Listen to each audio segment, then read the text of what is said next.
Hello guys, welcome back to our channel Pooja Gantala YouTube channel. So ఈ రోజు special video paneer matar masala curry చేస్తున్నాను నేను. So అచ్చం దాబా స్టైల్లో పన్నీర్ మటర్ కర్రీ ఎలా చేస్తారో చూపిస్తాను. పర్ఫెక్ట్ గా అలాగే వస్తుంది. నేనైతే అలాగే ట్రై చేస్తాను. సో మీరు కూడా ట్రై చేసి ఎలా ఉందో కామెంట్ చేసేయండి. సో ప్రాసెస్ లోకి వెళ్ళిపోదాం. సో నేనైతే ఈ పన్నీర్ ని ఇంట్లోనే ప్రిపేర్ చేసుకున్నాను. నా దగ్గర ఎక్కువగా పాలు ఉన్నప్పుడు ఇంట్లో నేను ఇలాగా పన్నీర్ ఇంట్లోనే ప్రిపేర్ చేసుకుంటున్నాను అనమాట. సో నైట్ అయితే ఇలా పన్నీర్ ప్రిపేర్ చేసి పెట్టేసిన తర్వాత మార్నింగ్కి ఇలా మొత్తం పీసెస్గా కట్ చేసుకుంటున్నాను. సో పన్నీర్ అయితే మంచిగా పర్ఫెక్ట్గా రెడీ అయిపోతుంది మార్నింగ్కి.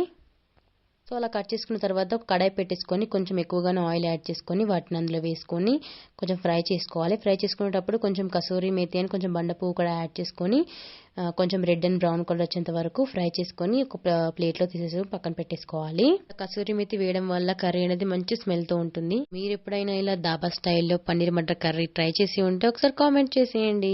నెక్స్ట్ అయితే అదే కడాయిలో కొంచెం పోపు దినుసులు కూడా యాడ్ చేసుకోవాలి. ఆవాలు, జీలకర్ర అండ్ ఎండుమిర్చి, పచ్చిమిర్చి అండ్ ఆనియన్స్ కూడా చిన్న చిన్న కట్ చేసి వేసుకోవాలి 2. సో ఆనియన్స్ కూడా కొంచెం వేగేటప్పుడు కొంచెం దాల్చిన చెక్క అండ్ 2-3 లవంగాలు కూడా యాడ్ చేసుకొని ఫ్రై చేసుకోవాలి. అండ్ ఒక బిర్యానీ ఆకు కూడా వేసేసుకొని ఫ్రై చేసుకోవాలి. సో ఇలా ఆనియన్స్ అన్ని ఫ్రై అయిపోయిన తర్వాత కొంచెం అల్లం వెల్లుల్లి పేస్ట్ వేసుకొని పచ్చివాసన పోయేంత వరకు ఫ్రై చేసుకున్న తర్వాత కొంచెం పసుపు కూడా యాడ్ చేసుకొని అండ్ మనం ముందుగానే చేసి పెట్టుకున్నటువంటి టమాటో ప్యూరీని అయితే యాడ్ చేసుకోవాలి. ఇలా టమాటో ప్యూరీ యాడ్ చేసిన తర్వాత కొంచెం ఫ్రై అవ్వనివ్వాలి. ఒక 2 మినిట్స్ ఇలా ఫ్రై అయిపోయిన తర్వాత దీంట్లోకి తగినంత కారం అండ్ ఉప్పు అండ్ కొంచెం గరం మసాలా, కొంచెం ధనియా పౌడర్ కూడా యాడ్ చేసుకోవాలి, హాఫ్ స్పూన్ వరకు. సో ఇలా మసాలా అన్ని వేసిన తర్వాత ఒక 2 మినిట్స్ వరకు కలిపేసుకొని మగ్గనివ్వాలి.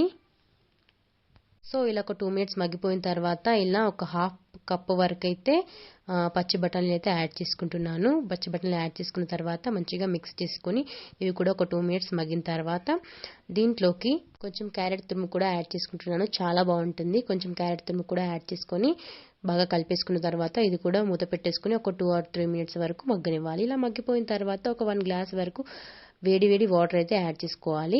సో ఇలా వేడి వాటర్ యాడ్ చేసుకున్న తర్వాత మళ్ళీ మూత పెట్టేసి మళ్ళీ ఒక 5 మినిట్స్ వరకు బాగా మరిగించుకున్న తర్వాత కొంచెం గ్రేవీ దగ్గర పడిపోయిన తర్వాత మనం ఫ్రై చేసి పెట్టుకున్న పన్నీర్ ముక్కల్ని కూడా యాడ్ చేసుకోవాలి. ఫైనల్ కర్రీ అయితే రెడీ అయిపోయింది. పన్నీర్ ముక్కలు వేసిన తర్వాత ఒక 2 మినిట్స్ తర్వాత అలాగే ఉంచి సరిపోతుంది.